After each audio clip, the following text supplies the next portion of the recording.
Salut Henri. Bonjour PPC. Comment ça va? Bah ça va, il fait un peu froid là, c'est le matin. Ouais, c'est le matin, c'est normal. Ouais. Alors Henri, aujourd'hui tu vas nous parler des 7 bonnes façons de garder son job, c'est ça? Bah oui, en cas de crise, tu sais, c'est un point important évidemment parce que en ce moment, on lit dans la presse, il y a des plans de restructuration, on va virer des gens, etc. Bon, il y a un certain nombre de choses qu'on peut faire peut-être pour éviter l'irréparable. Vas-y, raconte, on t'écoute. Alors, point numéro 1. Évidemment, le point numéro 1, c'est que, évidemment, s'il y a inactivité ou si le marché est un peu déprimé, bon, peut-être qu'il y a moins de boulot au travail. Et alors? Ben alors, justement, il ne faut pas rester oisif, il ne faut pas rester comme ça, bailli aux corneilles, le nez au vent. Il faut trouver du boulot, reprendre, ranger son bureau, son ordinateur, archiver, refaire des analyses sur des opérations passées. Enfin, les stats, vraiment, etc. Ouais, il ne faut pas rester...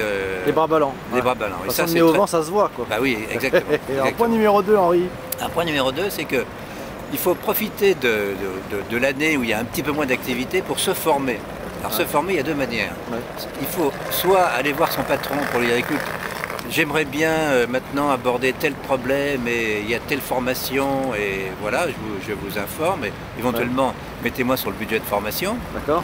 Ou même se faire soi-même une formation et le dire au patron, j'ai entamé un cours d'anglais intensif ou un cours de management, etc. etc.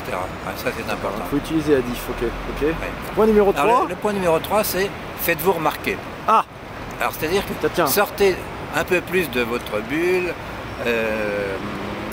Dès qu'il y a un projet qui arrive, vous êtes volontaire, vous êtes dynamique, vous allez de l'avant. D'accord, donc ça c'est important. Aller de l'avant, voilà. Aller de l'avant, être positif. Voilà, sans marcher sur les pieds des autres, mais enfin montrer qu'on est dans le coup et que vraiment on ne baisse pas les bras. D'accord. Merci. Donc on ne marche pas sur les pieds des autres, ok? Ouais, exactement.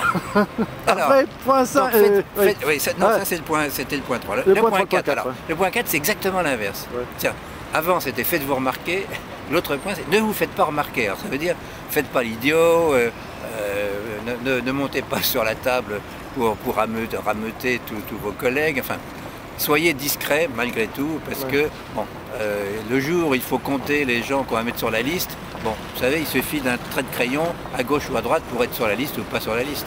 Surtout à gauche et à droite. Bon. Alors, cinquième point, c'est préparer quand même votre plan B, au cas où. Donc ça veut dire quoi? C'est-à-dire mettre à jour, on ne sait jamais. Mettre à jour votre CV. Alors, il y a des tas de vidéos. La vidéo CV gagnant, c'est vraiment quelque chose de très important. Aujourd'hui, je crois qu'il y avait plus de 13 000 personnes qu'on a aidées avec ça. Plus que ça, 14 000. 14 000, pardon. Alors, regardez la vidéo, la lettre de motivation, la lettre de candidature spontanée. Mais malgré tout, soyez attentifs, soyez discrets. Parce que, vous savez, tout se sait.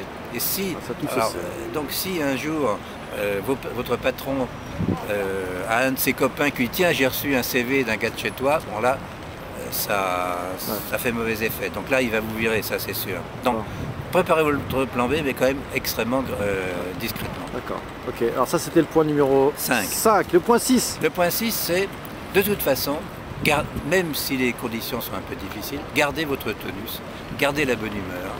Parce que c'est toujours pareil, hein, quand on est winner, entre guillemets, eh bien on est plus considéré, on est plus protégé, je dirais, que quand on est déprimé, donc on ne prête qu'aux gens qui ont le sourire, quoi. C'est toujours pareil. Hein. Bah oui, on n'embauche que des gens qui ont du dynamisme, et qui sont, même, quelle que soit leur qualité, entre deux, on préfère celui qui a du les gens qui sont gris ne sont pas intéressants, hein, ça c'est clair. Ah oui, mais on s'entraîne à ça. Il faut être rose, on y va. Comme la chemise rose pour l'augmentation, Henri. Alors, le dernier point, c'est quand même important, c'est que s'il y a des difficultés dans l'entreprise, ne les gardez pas pour vous. Parlez-en à votre conjoint, parlez-en à votre entourage, de telle manière que vous puissiez, dès maintenant, mobiliser votre réseau, votre carnet d'adresses, etc., pour qu'on sache que peut-être que demain, vous serez en recherche d'emploi. Et ça ne sert à rien comme ce fameux docteur là, qui avait été viré et qui a passé des années dans sa voiture en disant à sa compagne, à sa femme et à sa famille qui travaillaient dans un organisme national. Donc parlez de vos difficultés, ça aidera toujours. Quoi. Oui, et surtout mobiliser votre réseau. D'accord. Voilà. Okay. Bon, ça c'était le point numéro 7. Alors, la conclusion... Qu'est-ce qu'on peut dire en conclusion? La conclusion, c'est que tous ces points, évidemment, ne sont pas des points garantis sur facture. Il faut rester lucide. Hein. Quand il y a une vague, ça coûte rien, quoi. Hein. Oui, ça coûte rien, mais maximisez vos chances en les appliquant.